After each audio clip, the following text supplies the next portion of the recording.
Доброго времени суток, уважаемые читатели, подписчики Смарт-библиотеки. И это наша постоянная рубрика «Встречаемся в Смарт». И сегодня у нас в гостях известнейшая певица нашей якутской эстрады Надина Эльпис.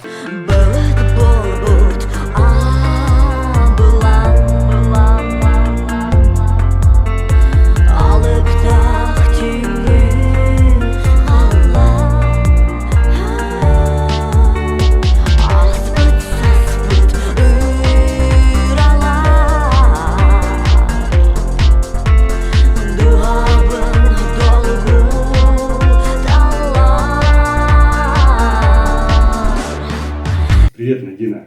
Добрый день. Как у тебя дела? Все замечательно, хорошо, прекрасно. Ты сегодня вся в красном, выглядишь очень хорошо. Спасибо. У тебя вообще, по идее, много берут интервью? И охотно ли ты разговариваешь с представителями прессы? Да, конечно, когда мне предлагают, я всегда иду навстречу, никогда не отказываю. В нашей библиотеке ты была еще до этого? Нет, я впервые у вас в гостях, потому что в здании таковая библиотека относительно новая, поэтому для меня очень интересно сегодня было присутствовать и пройти небольшую экскурсию. Что ты можешь рассказать о нашей библиотеке, нашим зрителям? Что я могу отметить, то что мне показалось, я для себя отметила, что библиотека достаточно современная, достаточно, мне кажется, интересная будет для молодого поколения, для детей, для подростков, так как она, мне кажется, создана по новейшим критериям библиотеки нашего поколения. Да, хочу напомнить нашим подписчикам, что деятельность нашей библиотеки, абонемент библиотеки работает в дистанционном пока что режиме. Заказ книг осуществляется через сайт нашей центральной библиотечной системы или же по номеру 31 85 80. Мы сегодня тебе тоже вручим читательский билет. Спасибо. Приходи к нам, бери книжки, у нас очень интересная литература, современная и не только современная литература. Перейдем к нашим будням, так сказать, да, как тебе вообще, как ты относишься к всему, что сейчас происходит в мире? Я имею в виду, естественно, самоизоляцию, карантин, коронавирус. Как я могу относиться? Не очень хорошо отношусь, потому что мы, как творческие люди, действительно, закрыться и сидеть в одном месте, не имея возможности творить, выходить в массы и выступать перед зрителем, конечно, это достаточно тяжело. В первую очередь это непривычно, во вторую очередь это, конечно же, немножко сковывает творчество, немножко сковывает музу приходящую. Так что да, немножко грустненько, печальненько, но есть, конечно же, надежда, что в совершенно скором времени это все закончится.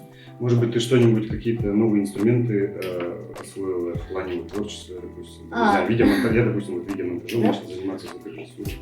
Так, какие, не знаю, даже я инструментами, что могу? Чуть-чуть отточила немножко гитару, потому что в последнее время я очень мало играла, исходя из того, что я много гастролировала, много выступала. Сейчас было много возможностей пописать стихи, поиграть на гитаре и думать над новыми мелодиками, над новыми композициями. Насчет новых композиций очень плавно переходим к этой теме, все прям как будто по плану. В общем, назови свои источники вдохновения, и вообще, в общем, как ты пишешь песни свои, потому что ты сама автор большинства своих песен, и есть ли у тебя постоянный соавтор? Постоянный соавтор текста у меня, конечно же, есть. Девушка Саргулана Сандар, она много написала мне всевозможных стихов, и она является автором многочисленных моих хитов, таких как «Примада Ко», и так далее. Она пишет достаточно глубокие тексты, мне нравится ее подход, мне нравится ее стихосложение. А так в основном я, конечно же, пишу сама. По части мелодии в основном у меня исключительно свои авторские вещи, за исключением кавер-версий. Ясно. Источники вдохновения, какие у меня, допустим, природа, люди. Каждый раз, когда мне задают этот вопрос, у меня один ответ. Источник моего вдохновения — это история человеческих сердец. Я, наверное, вдохновляюсь ситуациями людей, ситуациями, которые я услышала или которые я прочитала в книгах, в рассказах, и в реальных историях, даже фильм какой-нибудь, который меня затронет, может меня вдохновит на создание какой-нибудь песни. Ну да, большинство песен, это, конечно, они посвящены вечной теме любви. Любви, да. А сколько у тебя вообще своих авторских песен? Есть ли у тебя сейчас новые песни, где их можно услышать, допустим, на каких там электронных площадках ты выходишь? И вот главное, даже для меня, допустим, лично для меня главный вопрос, где и у кого ты обычно записываешь? Да. Да. Даже не сколько песен, а сколько у тебя уже альбомов вообще в общем. Да, вот я тоже и где новые песни? Действительно. Если перечислять все песни, я даже не могу честно сказать, сколько у меня песен, потому что у меня уже вышло 4 альбома. Из них, наверное, там 80% составляющих это мои авторские песни. Вот. Ну а что касается студии звукозаписи, это первый альбом я писала с Михаилом Перетертовым, Игорем Ивановым, Евгением Дадзидиновым, то есть вот первооткрывателем меня, которые они меня открыли, как бы живая музыка и все такое. Со временем я перешла к более легкому направлению, это поп-музыка, более на обширную аудиторию, и, соответственно, нашла вместе с этим же переходом на такую легкую музыку, нашла замечательную студию Дабун, это Антон Иванов. Вот там я по сей день записываюсь, очень мне нравится качество, мне нравится, как он работает, и мне с ним очень легко записываться. А вот после карантина ты планируешь концерт с живой музыкой? Ну, живая музыка, как непосредственно у меня она присутствует периодически всегда. Когда делаю концерты или квартирники, стараюсь, естественно, больше уклон на живую музыку делать. Ну, в основном у меня живая музыка, даже свои песни, которые в попсовой интерпретации у меня звучат, как бы, я их перекладываю на живую музыку, это уже немножко другое получается. Но очень мне нравится. Поработаем. Да, поработаем, Егор. Сейчас вот многие уже отсняли материал к кино, к каким-то клипам, то есть больше времени стало на то, чтобы у творческих людей, я имею в виду, на съемки и на сбор материала, там, для того, чтобы выпустить в массы. Какой-нибудь материал, вот, допустим, по клипмейкерству, допустим, у тебя есть? Я вообще... За период карантина. За период карантина у меня еще пока нет никакого материала, потому что много кто сидел на самоизоляции, в том числе и мои визажисты, и мои как бы модельеры, которые должны были шить. По идее, мы должны были снять уже клип на новую песню, которую Кубалар, это наши земляки написали эту песню, должны на нее снять, но вот сейчас в ближайшее время уже планируем отсняться. То есть это планируется. А так за время карантина я ничего не снимаю. А планируется сняться случайно не в родном нашем Московском? Очень бы хотелось, но, к сожалению, не получается мне выбраться сейчас в данное время. Ну и билеты дорогие. Билеты дорогие. Финансовая составляющая, естественно, немало такая весомая, но у нас есть неплохой сценарий, и мы его оценим здесь.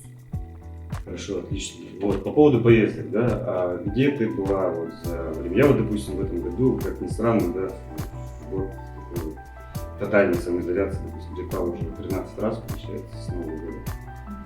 Где ты была, куда ездила? Так, ну у меня вообще очень интересно получилось, лето вроде бы как самоизоляция, да? Так получилось, что я много куда съездить смогла. Я съездила в Новосибирск к родственникам, погостила у них там почти 3 недели, гостила у своих сестер, у своих братьев, племянников. Вот. После этого мне удалось съездить в Сочи. Я была в Сочи. До интервью ты мне рассказала, да. Расскажи сейчас поподробнее. В Сочи это на отдых уже, так, на такой уже отдых. В Анапе была, в Геленджик, также побывала в Москве, ну, проездом, и в Питере была на фестивале «Стереолето». Ездила специально на свою любимую Земфиру. Отлично. Так, ну, раз уж мы находимся в библиотеке, хотелось бы поговорить о книгах и вообще о твоих увлечениях, кроме музыки. Допустим, ну, хобби, да? Чем ты увлекаешься помимо музыки? И в свободное время чем ты будешь заниматься? Вот меня, допустим. Знаешь, Егор, я вот нахожусь... Да, я вижу, я знаю, что ты на велосипеде катаешься. И готовлю. Готовишь. Я не знаю, у меня почему-то очень много, я отдаю себя просто творчеству своему. Для меня это и мое хобби, и моя работа, и все вместе. Ну а так, если отдохнуть, я предпочитаю уединенно просто посмотреть какой-нибудь сериальчик или фильмы посмотреть какие-нибудь. Да, я еще люблю делать из бисера всякие поделки. Да, это меня успокаивает. Ну да, есть. Да, это еще у нас, моторика. да. У меня мелкая моторика фортепиано, это меня тоже иногда успокаивает, но иногда бесит. Это от настроения, наверное. Ну да. зависит. Так вот, о книжках, да? Назови последние 3 книги, которые ты прочла. Последние 3 книги, которые я прочла. Агата Кристи «Убийство в Восточном экспрессе». «Глухое Вилюй» дала. Отличная книжка. Да. Тоже Потом после «Глухого Вилюя» перешла плавно на Тагиндархам, потому что мне захотелось как бы еще дальше знать вот. Не по этой книге сейчас кино. Какие жанры и каких писателей ты можешь выделить для себя вообще в общем и в целом? В целом, ну, так, какие жанры мне нравятся? Не особо люблю романы. Я романы или какие романтичные лучше в фильме посмотрю. Это более мне нравится, визуализация всего этого. А читать как-то не так уж. Ну, наверное, детектив интересно почитать. Интересно почитать исторические какие-то, о чем-то вот, о каких-то событиях, происшедших в прошлом. Вот. По-настоящему, то есть это Да. больше... И по-настоящему, а также еще и как бы в рассказах. Ну да. Да, вот, То, что интересно. переплетено с реалиями. Да. Хорошо. Реально. Ты же, получается, сама пишешь тексты песен, ну, то бишь стихи, получается, да? Вот твое отношение к поэзии, любимый поэт, может быть, поэзии. Как ты вообще пишешь текст? Я не знаю, на меня что-то заходит сверху, я не знаю. Мне иногда бывает то, что сядешь как-то, когда специально садишься написать нужно какой-нибудь мелодии, стих, ну там, чтобы было что-то, так не получается. Иногда просто приходит определенная идея или что-то такое, и рифма, она сама как-то идет, я даже не могу описать, как она идет. Просто так оно получается. То есть специально, допустим, если тебе заказать стих какой-нибудь, мне нужен текст для песни, допустим, песня как пишется. Я могу это сделать, но это не будет настолько от души. Так, ну и перейдем к серьезным вопросам. Постарайся ответить, ну, не супер кратко, но подожди, подожди, сейчас. Ёмко. Да, ёмко, подожди. Еще раз. Ну и перейдем к серьезным вопросам. Во что или в кого ты веришь? А в плане? В плане религии. В плане религии, ну, я бы не сказала, что я такая прям религиозная, хотя я крещеная, да? Но я больше верю в силу космоса, наверное, какие-то космические силы, потому что мне кажется, все произошло именно оттуда. Если верить в его силу, то, соответственно, Вселенная настроит все, что тебе нужно для тебя. То есть Вселенная — это и есть Бог. Вселенная — это и есть Бог. Хорошо, так. Что для тебя самое главное в жизни? Самое главное в моей жизни... Так, как-то, не знаю, так быстро ответить даже не могу. Что для меня главное в жизни? Наверное, не потерять себя. Также мои дети. Это самое главное в моей жизни. Так, как ты относишься к нынешней власти? Нет, может быть, этот вопрос уберем, давай. Политически. Да, еще раз, остановка. Так. Угу. Еще 2 вопроса осталось. Так, дальше. А веришь ли ты в фатальность судьбы, или же ты считаешь, что человек сам решил? Я думаю, что человек, наверное, сам вершит свою судьбу в какой-то мере. Но тем не менее, жизнь — это череда случайностей, и никто очень сильно, прямо так, досконально, конкретно не застрахован ни от чего в этой жизни. То есть, в принципе, фатальность присутствует. Да. Кто твой кумир? Из певцов? Из кого? Кто из кого? Так. Кто мой кумир?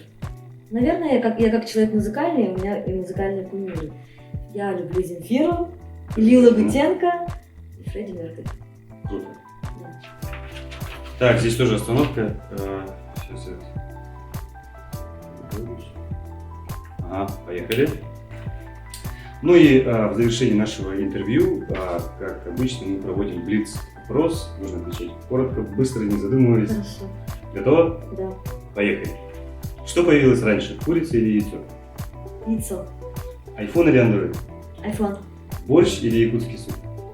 Якутский суп. Блондины или брюнеты? Брюнеты. Очки или линзы? Очки.